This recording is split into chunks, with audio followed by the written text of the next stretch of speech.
So, dear ones, you know, every now and then miracles do happen. Also here on the small planet. I've experienced some time ago anyway one, and of it I would like to report to you now finally and share it so also with you. On the day of the miracle, it was a very cold Sunday by the way, something was different than usual. Normally I feed the two ducks, which we call Rita and Tao, always at fixed times, and the two are ready on time like clockwork and usually already waiting for me. On this Sunday in question, however, don't ask me why, out of nowhere I suddenly had the urgent feeling that I wanted to go feed them at a time that was completely unusual for me and for the ducks. I didn't think twice and headed outside. Sometimes they hear me coming out the front door, and usually they look curious and then come to meet me.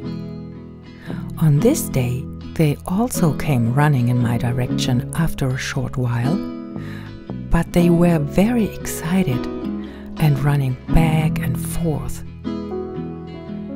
Their behavior was completely different than usual, because they are quite greedy and always completely fixated on their food. But they couldn't calm down at all, and they looked to me like they were panicking about something. Since we live right next to the forest, my first thought was that they might have been frightened by another animal, and I thought of a fox, a marten, or possibly a raccoon. But when I let my eyes wander over the area, I saw the reason for their excitement, and my breath caught. Yes, there was an animal. At the other end of the pond, a white and black spotted cat was trying to pull itself out of the large and deep pond into which it had fallen. From a distance, it seemed to be a still quite young kitten. With my foot bowl in my hand, I ran. But when I came around the long hedge, I didn't see her anymore. In any case, the cat hadn't fallen back into the pond, so she must have somehow managed to get out. I ran all over the meadow to look for her. Up the slope and down again. Nothing. She had disappeared without a trace, which seemed really strange to me. How could she have been so fast? It was as if she had vanished into thin air. What was I supposed to do? I turned around and was about to go back when an inner impulse made me stop again. And then I heard a pleading mewing behind me. When I turned my head, I saw her. She was sitting huddled under a rhododendron bush, looking heartbroken. What I had first thought was a kitten, still young, was a cat, emaciated to the bone, seemingly at the end of its rope. I know cats well enough to know that it's not necessarily a good idea to just pick up a strange cat like that and try to speak to her as soothingly as possible. But then I couldn't help myself and very carefully picked her up and made my way back into the house. She immediately pressed herself against me, and I tried to warm her with my coat. I was almost in tears because she was so skinny and light as a feather. Martin, my husband, reacted immediately and called our friend Sabine right away. Sabine belongs to those people who do not ask long and act immediately. She is a great treasure in our lives. A little later, she had bought us everything that could be called basic equipment for cats, up to the cat litter box. And there we were, with a small, completely emaciated cat, who immediately started to eat, of which we gave her only a tiny amount, but which she couldn't keep for long. She was incredibly thirsty and drank as if she was dying of thirst. Then she headed for the litter box, cleaned herself briefly in the cat bed borrowed from Sabine, but then headed for our bed. Then she straightened up and trotted unerringly towards my pillow, on which she curled up and fell fast asleep.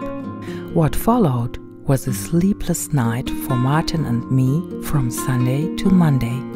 On the one hand, because we couldn't bring ourselves to shoo the little creature out of our bed, because we felt how much it seemed to need our closeness and caresses. Again and again I was on the way with rag and bucket, because even the dry foot didn't stay in the cat. Well, let me put it this way, it came out to both sides, if you know what I mean by that. But honestly, it wasn't exactly nice, but it was also perfectly okay to do that. At 5 o'clock, the alarm clock rang, and that was the end of the night for us. We were now finally awake to get ready for practice, and the kitten fell into a deep sleep. Already the evening before, I had looked on the page of our local animal shelter if anybody was missing this black and white cat. Unfortunately, without success, but I knew that she was probably very missed, because sleeping in the bed was certainly something familiar, and among animals, only the so-called princes and princesses are allowed to do that. Meanwhile, it was also clear that we were dealing with a prince here. I closed my eyes for a moment, perplexed, and then an inner voice told me, why don't you try the animal protection in another regional bordering district? Like a stranger, I started Googling. Don't ask me what made me decide to go to the website of just that particular animal shelter. One click on the Missing Animals tab, and there he was, Bambi. Yes, you heard me right. So we had a little feline fawn lying in our bed.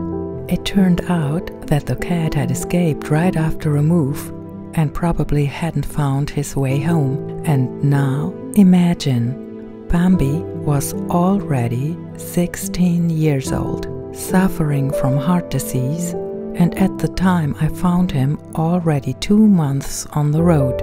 In the beginning of December he escaped, and I can't even imagine what he experienced and finally survived during this time. During these 8 weeks it was bitterly cold. Some nights we had minus 17 degrees Celsius here. There were badger hunts. Then came the floods. For weeks it rained without stopping. Small streams turned into raging rivers, meadows became lakes, and houses and roads were severely damaged. And to make matters worse, the cat had to cope with New Year's Eve, which most animals already experience as a sheer horror. I seem to have saved a little hero, and you can't imagine how grateful I was that he was allowed to survive all that.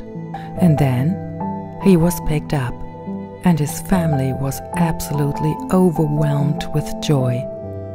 By the way, here you can see him at his first official act at home. And look, not only the humans missed Bambi, the whole rest of the gang has him back now. In the meantime, he's doing really well again, even though he had to do without his heart medication for so long, and now he isn't so terribly thin anymore. Honestly, he was a skeleton when I found him, and you could feel every single cartilage on his back. That was really bad. Martin kept saying the days after, "You saved his life." And yes, in some way that's true, But what is much more important for me was the fact that I was allowed to be available, because there was so much providence involved. I didn't decide, oh, I'm going to save this cat. On the contrary, what was it that made me go to the ducks differently than usual at a completely different time, to feed them much earlier than usual? What made me run when I saw the cat, while my mind said something like, "It's probably just a neighborhood cat. She's probably running home now"? And what made me search the whole area? Or what made me stop at the very hedge the cat was hiding under, instead of just going back into the house? All this feels so wonderful, because there was always another voice in me, a very quiet one. But something in me could give in to it, and I could let myself be guided, as if I would be led. Yes, that was a miracle, for me anyway, and that leaves me full of gratitude and joy. Do you know this feeling? So, now I finally told you about my miracle, and maybe you are also happy about my little story. By the way, I have now become something like Bambi's godmother, and a friendship is growing with his family. Bambi the hero has brought us together. That, too, is a miracle for me. And now I wish you a world full of miracles, and that you can listen to your inner voice when it wants to guide you or accompany you in making decisions. Have a wonderful time, filled with meaning above all, and maybe see you next time, here on the small planet, which can always be your small planet. We find ourselves starting from scratch, brick by brick.